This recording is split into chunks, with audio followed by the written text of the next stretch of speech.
26 январга карата күндү маанилүү жаңылыктары менен тааныштырабыз. Саламатсыздарбы? Бишкек милициясы жогорку кеңештин депутаты Элдар Сулаймановдун мурдагы жубайы Асель Азаматованын арызын каттап, тергөөгө чейинки текшерүү иштерин баштады. Азаматовага коргоо ордери чыгарылды. Парламенттин 7-8 чакырылышынын депутаты Элдар Сулаймановдун мурдагы жубайы күйөөсү менен жашаган жылдары такай зомбулук көрүп келгенин, милицияга бир нече жолу жазган арызы каралбагандыктан, бул тууралуу сактармакка жазып, коомчулуктан жардам суроого аргасыз болгонун жазып чыккан. Анын айтымында, жубайлар 2016-жылы баш кошкон. Сулайманов 2 жылдан кийин аялына кол көтөрүп, уруп сабай баштаган. 2022-жылы 4 айлык боюнда бар кезде камыр жайган үбөлүк менен сабап, кансыраган аял оор абалда ооруканага жеткирилип, баш мээси чайкалганы тууралуу экспертизанын корутундусу чыккан. Азаматованын айтымында, депутат кезектеги чыр-чатак учурунда 3 баласы менен турган үйдү таш бараңга алган. Бирок милиция үй депутатка тиешелүү экенин айтып, эч нерсе кыла албасын айткан. Депутат Сулайманов өзү Инстаграмга пост жазып,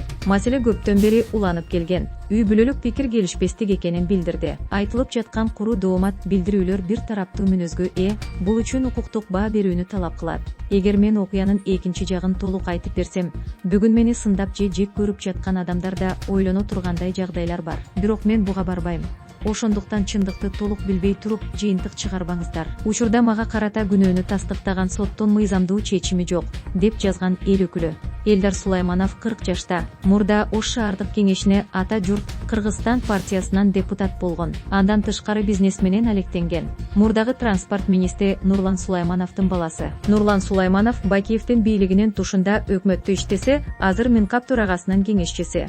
Буга чейин Кубанычбек Кадыров ТИЗОдон бошотулганын 24-январда финансы полициясынын мурдагы төрагасы Сыймык Жапыкеев билдирген болчу. Жапыкеев президент Садыр Жапаровго Кадыровду чыгарганы үчүн ыраазычылык айтып, эми Шайлообек Атазовду, Кадыр Атамбаевди, Темирлан Султанбековду жана Урмат Барыктабасовду бошотуп коюусун өтүнгөн. Булардын баары бир иш боюнча Жапырт башаламандыкка чакыруу боюнча кармалган болчу. 25-январ күнү экс-депутат Шайлообек Атазов бошотулганы белгилүү болду. Кылмыш жаза кодексинин массалык башаламандыктар беренеси менен шек саналып кармалган жогорку кеңештин экс-депутаты Шайлообек Атазов жана бул иш боюнча айып тагылгандардын ичинен дагы бир шектүү КНК үй камагына чыкты деген бул тууралуу Азаттыкка 1-Май райондук сотунун басма сөз кызматы. Камактагылардын бөгөт чарасын өзгөртүү өтүнүчүн сотко ички иштер министрлигинин тергөөчүсү бергени, калган 7 киши камакта калганы айтылды.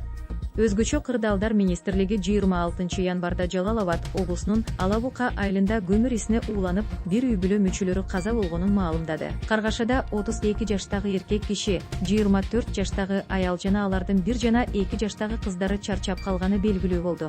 Өткөн жылы декабрда Кара Суу районунун Баш Булак айылында ушундай эле кырсык катталып, 3 наристе каза тапкан. Балдардын 27 жаштагы апасы, 8 жаштагы кызы менен оор абалда ооруканага түшкөн болчу.